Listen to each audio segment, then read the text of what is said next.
Direct, live the and life. Co-powered by SBI. Best है सबको पता है.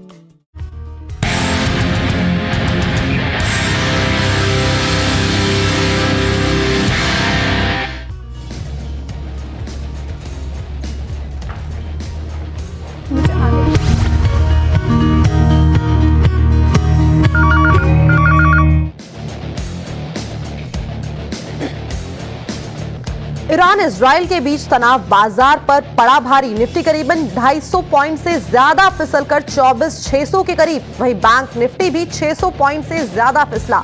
मिड कैप और स्मॉल कैप में भी तेज गिरावट। वहीं इंडिया विक्स करीबन 9% उछाल के साथ 15 के पार। कैपिटल गुड्स, सरकारी बैंक, ऑटो और एनबीएफसीज में सबसे ज्यादा बिकवाली। 1 से 1.5% फिसले चारों इंडेक्स। वही डिफेंस शेयरों में अच्छी खरीदारी, करीब 2% से चढ़ा इंडेक्स। 2 से 3% से ज्यादा चढ़ी बीटीएल और एचएएल। ईरान इजराइल टेंशन से क्रूड में उबाल 76 के करीब। ओएमसीज में तेज गिरावट। 3 से 4% फिसल कर बीपीसीएल और एचपीसीएल। वहीं गेल, आईजीएल और एमजीएल पर भी प्रेशर। आज के बिग स्टॉक्स पड़े सटीक। क्रूड में उबाल से ओएनजीसी निफ्टी का टॉप गेनर्स में शामिल। साथ ही ऑयल इंडिया करीब 2% मजबूत। वही कच्चे तेल में तेजी से इंडिगो, एशियन पेंट्स, पिडिलाइट कमजोर। उधर ब्लॉक डील के बाद जुबिलेंट ग्रुप में खरीदारी। जुबिलेंट इंग्रेविया करीब 12% दौड़ा। जियोपॉलिटिकल टेंशन के बीच जमकर चमका सोना। एमसीएक्स पर लाइफ हाई पर पहुंचा। 1 लाख के पार निकला भाव। उधर कॉमेक्स पर भी कीमतें $3,450 के करीब। अहमदाबाद में प्लेन क्रैश साइट का पीएम मोदी ने किया दौरा। सिविल अस्पताल में घायलों से भी की मुलाकात। एयर इंडिया विमान हादसे में अब तक 265 लोगों की मौत।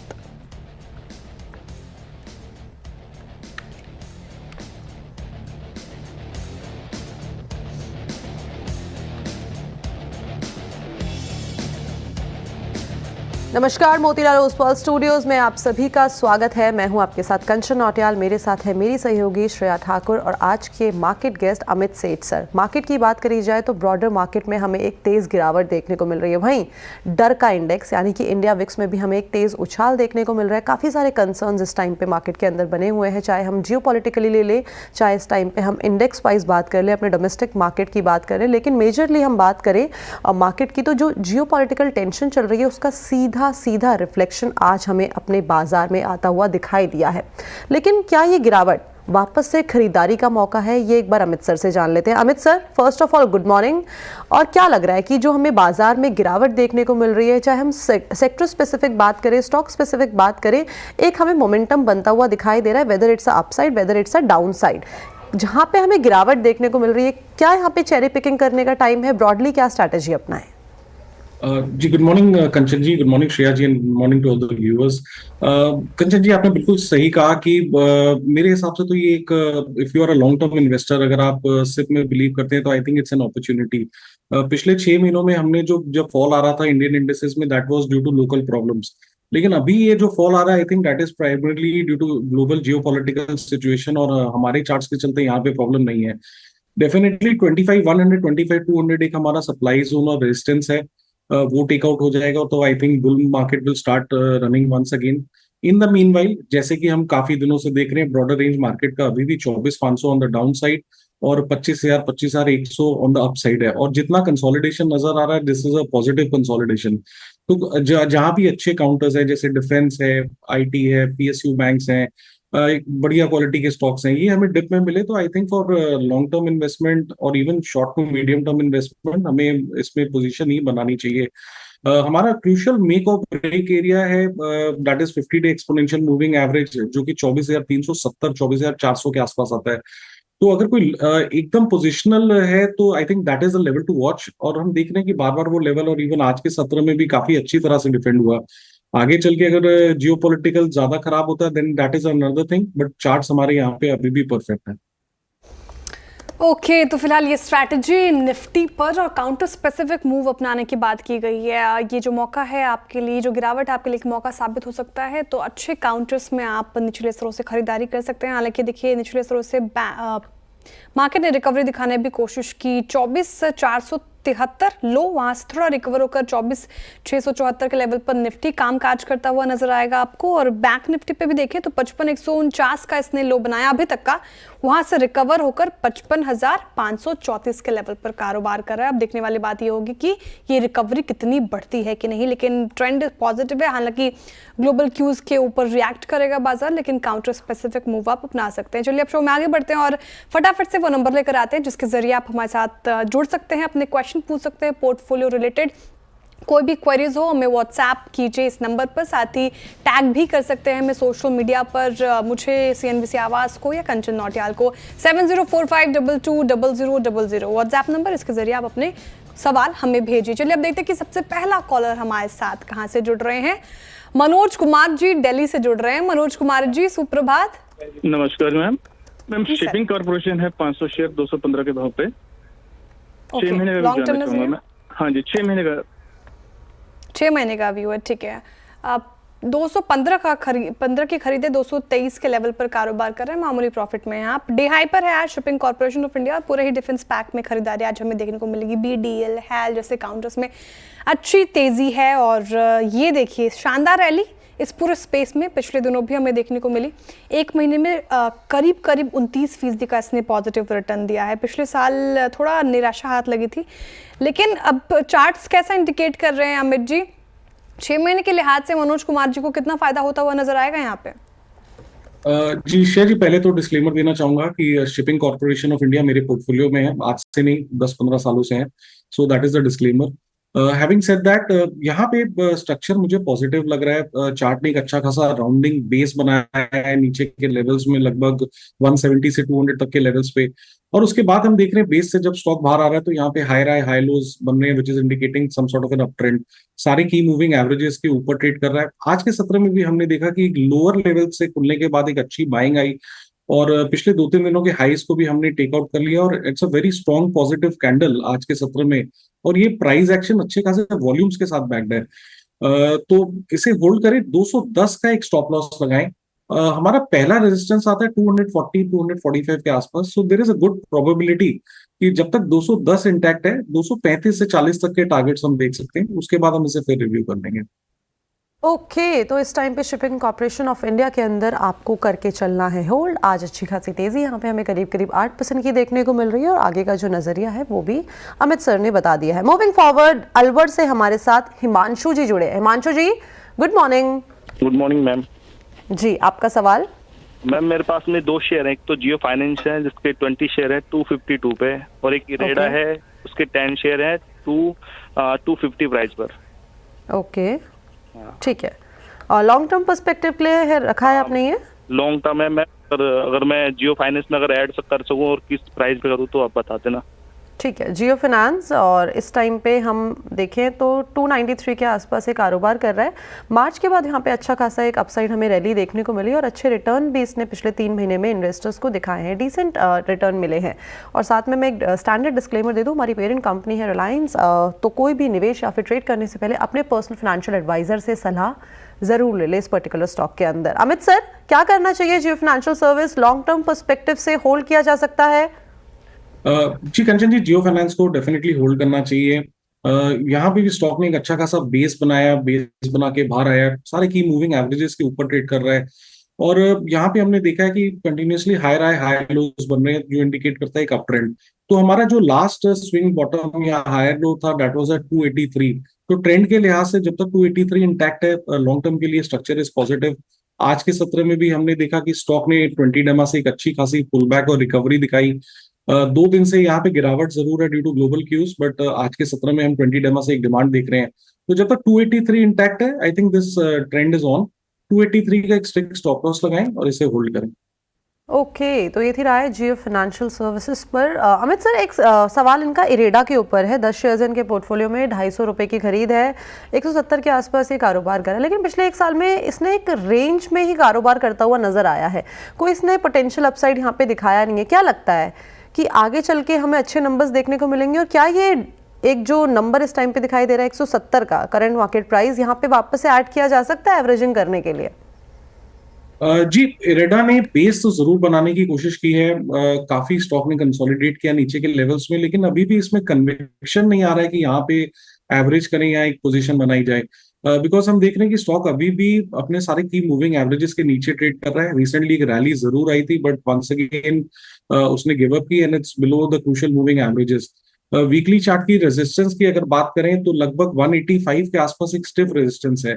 तो जब तक 185 नहीं निकलेगा पोजिशनली, हम ये नहीं कह पाएंगे कि यहाँ पे इट्स पॉजिटिव। तो कोई भी यहाँ पे उछाल है तो निकलने की कोशिश करें। स्ट्रक्चर यहाँ पे तभी पॉजिटिव होगा जब ये स्टॉक 185 के ऊपर निकलेगा। ये तो इरिडा पे अभी कन्विक्शन की कमी है, 185 का इंपॉर्टेंट लेवल, जब तक वो ब्रीच नहीं करता तब तक अभी कोई भी उछाल पर निकलने की राय है फिलहाल। और जियो फाइनेंस और इरिडा पे आप ये स्ट्रैटेजी अपनाएं। जियो फाइनेंस अभी फिलहाल होल्ड करने की राय और डिस्क्लेमर हमने आपके लिए रख दिया है। अब चलिए आगे बढ़ते हैं और देखते हैं कि नेक्स्ट कॉलर हमारे साथ कहाँ से जुड़ रहे हैं। शशि भूषण जी जुड़ रहे हैं नासिक से। Shashi ji good morning. Good morning ma'am. जी सर, सवाल आपका। मैम मेरा है बीएससी लिमिटेड के बारे में है। मेरा क्वांटिटी 57 है @1793.33 पे। और मैम ठीक। मेरा लॉन्ग टर्म का ये है, और अगर मैं इसको एवरेज करना चाहूँ तो किस लेवल पे कर सकता हूँ? ठीक है, बिल्कुल। देखिए ये अच्छा स्टॉक है आपने चुना। शानदार रैली पूरे स्पेस में हमें देखने को मिली, बीएससी, एमसीएक्स, कैम, सीडीएसएल सभी में। लेकिन पिछले 2-3 दिनों से भी मुनाफा वसूली भी देखने को मिल रही है। और बीएससी एएसएम फ्रेमवर्क में इसकी एंट्री हो गई है, उसके चलते परसों इस पर तगड़ा डेंट भी हमें पड़ता हुआ नजर आया। और परसों करीब करीब 5% तक ये टूट गया था इंट्राडे में, उससे भी ज़्यादा। लेकिन आप ठीक ठाक प्रॉफिट में बैठे हुए हैं बीएससी में। अब सवाल आपका ये कि यहाँ से कब तक आप होल्ड करें, साथ ही एवरेजिंग कहाँ करनी चाहिए? अमित जी पहले ये बताइए कि एवरेजिंग कर सकते हैं क्या आप बीएससी में फिलहाल, और लॉन्ग टर्म के लिहाज से ये पर्टिकुलर काउंटर होल्ड है? जी देखिए, अगर लॉन्ग टर्म स्ट्रक्चर की बात करें तो यहाँ पे स्ट्रक्चर पॉजिटिव है। 3-4 दिनों से, 2-3 दिनों से इनफैक्ट हमने गिरावट जरूर देखी है, but that is due to the fact कि स्टॉक में काफी शार्प रन ऑफ एक बहुत छोटे समय में आ गया था। तो यहाँ पे थोड़ी प्रॉफिट बुकिंग आई, और जैसे कि आपने कहा एएसएम फ्रेमवर्क में that was also a negative. तो यहाँ पे थोड़ा सा डिप और आ सकता है। 50 डेमा लगभग 2450-2500 के आसपास है। तो मैं पर्सनली उससे पहले कंफर्टेबल नहीं हूँ एवरेज करने के लिए। पोजीशन लॉन्ग टर्म नजरिया है तो बने रहे, और अगर आपको ऐड करना है तो थोड़ा सा डिप की और वेट करें। अमित जी कौन से लेवल्स इंपॉर्टेंट होंगे अगर ऐड करना है तो बीएससी में? जी 2450-2500 जब स्टॉक प्राइस वहां पे आए और हमें कोई पॉजिटिव कंफर्मेशन मिले in sort of bullish candle, तो वहां पे एक पोजीशन बनाई जा सकती है। उससे पहले मैं अभी यहाँ पे एवरेजिंग नहीं करूंगा। ओके, तो ये थी राय बॉम्बे स्टॉक एक्सचेंज पर। चलिए आगे बढ़ते हैं और मुंबई से शेखर जी हमारे साथ जुड़े हैं। Shekhar ji good morning. Morning ma'am. जी आपका सवाल। मेरे पास एशियन पेंट है 2800 पे 10 क्वांटिटी है। ओके। इसमें और ऐड कर सकते हैं क्या लॉन्ग टर्म के लिए? और दूसरा एक विशाल मेगा मार्ट पर है, ये मुझे आईपीओ में मिला था, तो इसमें क्या करना चाहिए अभी? ठीक है, एशियन पेंट्स के साथ शुरुआत कर लेते हैं। अमित सर, एशियन पेंट्स, इसका हम कोई भी ट्रेजेक्टरी का चार्ट उठा लें, यहाँ पे जो पेशेंस टेस्ट करा है इसने इन्वेस्टर्स का वो काफ़ी ज़्यादा है। अगर इसका सबसे लंबा चार्ट भी मैं उठाऊँ तो वहाँ पे भी कोई मेजर अप मूव नहीं देखने को मिल रहे हैं हमें। इस टाइम पे क्या करना चाहिए? देखिए अगर खरीदारी का भाव देखेंगे तो वहाँ पे भी हमें काफ़ी हायर लेवल्स पे बाइंग होती हुई दिखाई दिया। 2800 में खरीदारी की गई है और 2195 के आसपास ही ट्रेड कर रहा है आज तो। हालांकि ये खबरों में बना हुआ है, उसके वजह से हमें 1% की गिरावट यहाँ पे देखने को मिल रही है बिकॉज ऑफ द जो रिलायंस ने इसके स्टेक्स बेचे हैं और एसबीआई म्यूचुअल फंड्स ने यहाँ पे बाइंग की है स्टेक्स की। लेकिन लॉन्ग टर्म का चार्ट भी कंसोलिडेट करता हुआ एक रेंज बाउंडी, आगे क्या एक्सपेक्ट करना चाहिए? जी देखिए, एशियन पेंट्स का स्ट्रक्चर काफी नेगेटिव है। जो नवंबर में यहाँ रिजल्ट्स के बाद जो फॉल आया था कंटिन्यूअसली, स्टॉक वहां से उभर नहीं पाया। रिसेंटली फरवरी मार्च के में फेब और मार्च के महीने में हमने यहाँ पे एक पुल बैक देखा था टूवर्ड्स 2400 लेवल्स, बट वो भी स्टॉक ने गिव अप किया और वंस अगेन अपने सारे क्रूशियल मूविंग एवरेजेस के नीचे ट्रेड कर रहा है। स्ट्रक्चर वाइज वापस लोअर लो लोअर हाइज बन रहे हैं, which is a very negative for the stock. तो प्राइस देख के अभी भी ये कन्विक्शन नहीं आता है कि ये गिरावट जो है यहाँ पे थम चुकी है। इंपॉर्टेंट क्रूशियल सपोर्ट लेवल है 2100 2150 का, वो ब्रीच होता है तो फिर उस स्टॉक के लिए और भी ज्यादा नेगेटिव होगा। तो सलाह यहाँ पे यही है कि कोई भी उछाल है, जैसे पीछे एक उछाल आई थी टुवर्ड्स 2400, कोई भी कारणवश कोई उछाल आती है जहां इनका लॉस कम होता है, तो इस काउंटर से निकलने की कोशिश करें। ओके, तो ये थी राय एशियन पेंट्स। अमित सर, एक सवाल इनका और भी था। विशाल मेगा मार्ट पे अभी रिसेंट लिस्टिंग थी, दिसंबर में हमने देखी थी, 101 के भाव पे ये लिस्ट होता हुआ नजर आया था और 124 इसका करंट मार्केट प्राइस चल रहा है। यहाँ पे क्या करना चाहिए? जी, जो भी इसका डेटा अवेलेबल है, whatever data is available, chart देख के तो यही समझ आ रहा है कि 117 118 एक इसका सपोर्ट जोन है। जब तक वो इंटैक्ट है, स्टॉक इज ओके। तो यहाँ पे एक stop loss, strict stop loss लें 118 रुपए का लगभग, वहां पे हमारा 50 डे एक्सपोनेंशियल मूविंग एवरेज भी आता है, और इस स्टॉक को होल्ड करें। ओके, होल्ड करने की राय विशाल मेगा मार्ट में। चलिए अब शो में आगे बढ़ते हैं और देखिए गोल्ड लखपति हो गया है बिल्कुल। इजराइल के ईरान पर हमले से एमसीएक्स पर सोना रिकॉर्ड 1 लाख के भी पार निकल गया है और कॉमेक्स पर भी दाम रिकॉर्ड हाई के करीब है। ऐसे में अब तक कैसा रहा है सोने का सफर और कैसी रही है इसकी चाल, बताने के लिए हमारे साथ मौजूद है मेरी सहयोगी मनीषा गुप्ता जी। मनीषा जी बताइए, 16 लखपति। वेल जी हाँ, अच्छी खासी तेजी हमने यहाँ पर सोने में बरकरार रहते हुए देखी है। एक्चुअली इस साल की शुरुआत से ही हमने देखा है कि सोने में यहाँ पर भावों में लगातार तेजी बनते हुए नजर आई है, लेकिन आज का दिन एक रिकॉर्ड हाई के तौर पर हमने यहाँ पर कारोबार होता हुआ देखा है। अगर भारतीय बाजारों की हम बात करें तो हम लाख रुपए प्रति 10 ग्राम के ऊपर अब यहाँ पर कारोबार कर रहे हैं। जो इसका सफर रहा है, पहले तो थोड़ा सा ऑन द स्लोअर साइड था, लेकिन अगर पिछले 16-18 महीने की बात की जाए तो सोने में लगातार हमने यहाँ पर तेजी आते हुए देखी है। अप्रैल के महीने में 12% की बढ़त देखने को मिली है और 2025 में अब तक 28% की तेजी है। अगर पिछले 12 महीने की बात की जाए तो हमने सोने में करीबन यहां पर 42 से 45% की तेजी बनते हुए देखी है। और सिर्फ भारतीय बाजारों में ही नहीं, काफी सारी एशियन करेंसीज में, वर्ल्ड करेंसीज में यहां पर सोने में ऑल टाइम हाइज इसी साल में बने हैं। ये आपको बताता है ये चार्ट की कहां पर हमने सोने को जाता हुआ देखा है। 2021 में हम यहां पर 52,000 पे काम कर रहे थे, यानी कि पिछले 3-4 सालों में सोने को हमने यहां पर डबल होते हुए देखा है और 50,000 से 1 लाख रुपए तक यहां पर पहुंचता हुआ देखा है। सोने की जो खरीदारी है उसके काफी सारे रीजंस भी यहां पर रहे हैं जो आपके लिए लेकर आएंगे, लेकिन ये परसेंटेज गेन्स हैं जो हमने साल दर साल यहां पर सोने में आते हुए देखे हैं। पिछले साल 28% की तेजी थी, 2023 में 15% की बढ़त थी और अब यहां पर सोना इवन एज इस साल का आधा भी समय हमने पास नहीं किया है, लेकिन पिछले साल के गेन्स को यहां पर मिरर करता हुआ नजर आ रहा है। यानी कि पिछला और इस साल यहां पर 28% की तेजी सोने में देखने को मिली है। ये चार्ट आपको दिखा रहा है कि किस तरह से हर साल हमने यहां पर बढ़त आते हुए देखी है। तो 2018 से 2021 अगर आप देखें तो 35 और 50 के बीच में कारोबार रहा और उसके बाद 2 सालों में जिस तरह की बढ़त यहां पर लगातार बनती हुई नजर आई है, सोने में अच्छे खासे गेन्स यहां पर लिखे हैं।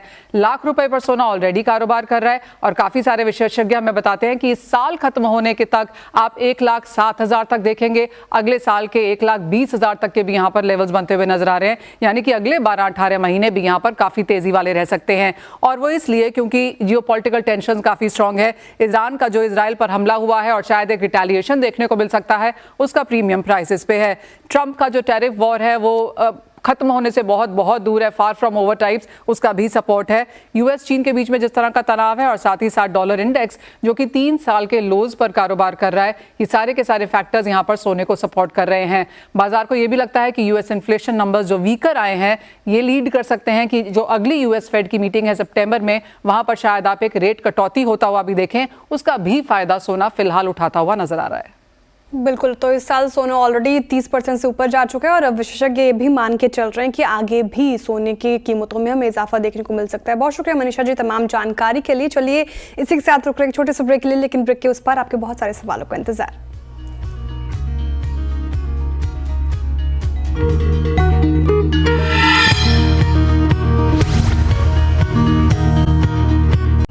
वेलकम बैक, सीएनबीसी आवाज मोतीलाल ओसवाल लाइव स्टूडियो में आप सभी का स्वागत है एक बार फिर से। और अब हम बढ़ते हैं हमारे कुछ सोशल मीडिया व्यूअर्स की तरफ, वहाँ पे भी सारे क्वेरीज आ रहे हैं तो उसको एड्रेस करने की कोशिश करते हैं।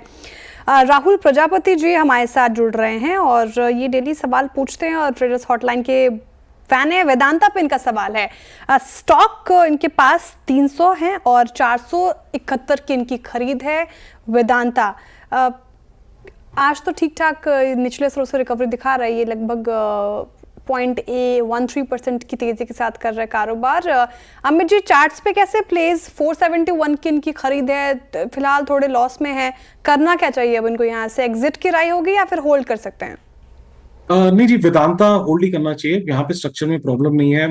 यहाँ पे फॉलिंग ट्रेंड लाइन का एक हमने ब्रेकआउट देखा था रिसेंटली। उसके बाद स्टॉक ने थोड़ा रैली किया और वापस अपने की मूविंग एवरेजेस, इनफैक्ट अपने सपोर्ट पे आके वापस सपोर्ट लिया। आज के सत्र में भी हमने देखा कि स्टॉक ने अपने 20-डे एक्सपोनेंशियल मूविंग एवरेज से एक डिमांड दिखाई और ऑलमोस्ट एट डेज हाई है। ट्रेंड एमा भी वापस रिगेन कर लिया है। तो वेदांता में सलाह यही है कि आज का जो हमारा लो है दैट कम्स अराउंड 446 रुपीज, 446 का लो, आज का लो पे एक स्टॉप लॉस लगाएं और इस स्टॉक को होल्ड करें। ओके, तो ये थी राय वेदांता के ऊपर। अमित सर, कल से जब से ये इंसिडेंट हुआ है, एयर इंडिया का अनफॉर्चुनेट इंसिडेंट हुआ है, तब से हमने देखा है कि जितने भी एविएशन स्टॉक है वहाँ पे एक तेज़ गिरावट देखने को मिली है। इनफैक्ट होटल स्टॉक्स में भी हमें एक डाउनसाइड देखने को मिला है। क्या कहीं पे कोई अपॉर्चुनिटी बनती हुई दिखाई दे रही है कि यहाँ पे खरीदारी करी जा सके? क्योंकि अभी अगर हम इंडिगो का चार्ट भी देखेंगे तो 3.5% तक यहाँ पे जो गिरावट है एविडेंटली दिखाई दे रही है। स्पाइस जेट में भी 2% तक का यहाँ पे डाउनसाइड है। इंडियन होटल्स फ्लैट कारोबार, करीब 1% की गिरावट यहाँ पे भी देखने को मिल रही है। कोई यहाँ पे ऐसा स्टॉक जो पिक किया जा सकता हो इस टाइम पे? जी कंचन जी, काफी अनफॉर्चुनेट इंसिडेंट था कल का जो हुआ। Very painful incident, lot of people loss their near and dear ones. अगर हम पर्टिकुलरली इंटरग्लोब एविएशन की बात करें तो more than the air crash yesterday, जो ईरान इजराइल के कॉन्फ्लिक्ट के चलते जो एक बहुत बड़ा स्पाइक आया है ऑयल में, आई थिंक उसके कारण यहाँ पे गिरावट आ रही है। तो जब तक ये थोड़ा सा जियोपॉलिटिक्स, ओवरऑल अगर देखें तो InterGlobe is one of the best charts, one of the best companies, अच्छा परफॉर्म कर रही है। लॉन्ग और मीडियम टर्म स्ट्रक्चर यहाँ पे इंटैक्ट है। लेकिन जब तक ये थोड़ा सा जियोपॉलिटिकल झमेला रहेगा over the weekend, I don't know how it is going to unfold. तो बस उसी कारणवश मैं इसको थोड़ा सा अवॉइड करूंगा for the time being. That is my only reason. क्योंकि अगर ऑयल में स्पाइक आता रहेगा तो थोड़ा सा यहाँ पे करेक्शन बढ़ सकता है। ओवरऑल स्ट्रक्चर इंटैक्ट है, बट जब तक जियोपॉलिटिकली थिंग्स डोंट स्टेबलाइज, थोड़ा सा मैं इस काउंटर से फॉर द टाइम बिंग दूर रहूंगा। ओके, फिलहाल दूर रहने की सलाह फिलहाल इंटरग्लोब एविएशन से, क्योंकि जिस तरीके से खबरें आ रही हैं तो इस बीच अभी हाथ लगाने की नहीं सलाह है। कुछ और स्टॉक्स डिस्कस करते हैं और सवाल भी हमारे दर्शकों के हमारे पास आ रहे हैं। कुबेर नारायण जी पूछ रहे हैं LIC के ऊपर। 944 की खरीदे कुबेर जी की, 45 शेयर्स हैं इनके पास। जमशेदपुर से इनका सवाल है। LIC नंबर्स आए थे ठीक ठाक, क्या करना चाहिए अमित जी LIC में इनको? जी देखिए, LIC ने भी काफी अच्छा खासा बेस बनाया है, लगभग 500 एंड 550 के जोन्स में। इस बेस से बाहर आने की, sorry LIC, I got it wrong, just one second. LIC 940 पे कर रहा है। My mistake, I got it, LIC housing finance. जी नहीं, LIC इंडिया का स्ट्रक्चर पॉजिटिव है। अगर आप देखें 28 मई की कैंडल, आपके स्क्रीन में भी दिखा रहे हैं 28 मई की कैंडल, तो काफी वॉल्यूम से यहाँ पे एक ब्रेकआउट हुआ था बेस से, और उसके बाद थोड़ा सा साइडवेज प्राइस एक्शन और पुल बैक हमने देखा, और ये पुल बैक लगभग कंप्लीट हुआ 20 डेमा पे। वापस हम इस स्टॉक में एक डिमांड देख रहे हैं, तो यहाँ पे स्ट्रक्चर पॉजिटिव और होल्ड करने की सलाह है। आज का लो जैसे कि मैं देख रहा हूँ 925 रुपीज का, तो थोड़ा सा फिल्टर लेके 910 रुपए का स्टॉप लॉस लगा के हमें स्टॉक को होल्ड करना चाहिए। स्ट्रक्चर यहाँ पे पॉजिटिव है। ओके, तो ये थी राय LIC के ऊपर। अमित सर, एक काउंटर प्लीज अपने स्क्रीन पे खोलिए, दैट इज बायोकॉन। यहाँ पे काफ़ी दिनों से हमें एक अपसाइड की पोजीशन बनती हुई दिखाई दे रही है। अच्छा रिटर्न भी इसने पिछले एक हफ्ते की बात करें तो जनरेट करके अपने इन्वेस्टर्स को दिया है। इस टाइम पे क्या सलाह बनती हुई दिखाई दे रही है? 1% की तेज़ी आज के सत्र में भी ये दिखा रहा है, ड्यू टू मतलब इतना सारा इस टाइम पे मार्केट के अंदर हौच पौच मचा हुआ है because of certain reasons, but still it is trading in green. जी, बायोकॉन का स्ट्रक्चर डेफिनेटली पॉजिटिव है। आज के सत्र में भी हमने देखा आफ्टर इनिशियल डिप यहाँ पे एक अच्छा खासा रैली देखी, ऑलमोस्ट डेज हाई पे ट्रेड कर रहा है। Strictly from trading point of view अगर किसी की पोजीशन है तो 350 लगभग 2% का स्टॉप लॉस लगाएं, और मुझे लगता है यहाँ पे 365 से 360 तक के लेवल्स पॉसिबल है बायोकॉन में। ये कितना स्टॉप लॉस बोला अमित जी आपने? जी मैंने 350 स्टॉप लॉस बोला। ठीक है, 350 का स्टॉप लॉस लगाएं फिलहाल बायोकॉन और होल्ड कर सकते हैं। 365 के टारगेट आप एक्सपेक्ट कर सकते हैं, तो ये स्ट्रैटेजी बायोकॉन में अपनाए। चलिए, वक्त हो चुका है वाइंड अप करने का। बहुत शुक्रिया अमित जी आज हमारे साथ जुड़ने के लिए, तमाम सवालों के जवाब देने के लिए। Thank you. ठीक है, चलिए अब फिलहाल इस शो में इतना ही। अब लेकिन आप कहीं मत जाइए, छोटे से ब्रेक के बाद मैं फिर हाजिर होंगी खिलाड़ी नंबर 1 के साथ। आप देखते रहिए CNBC आवाज।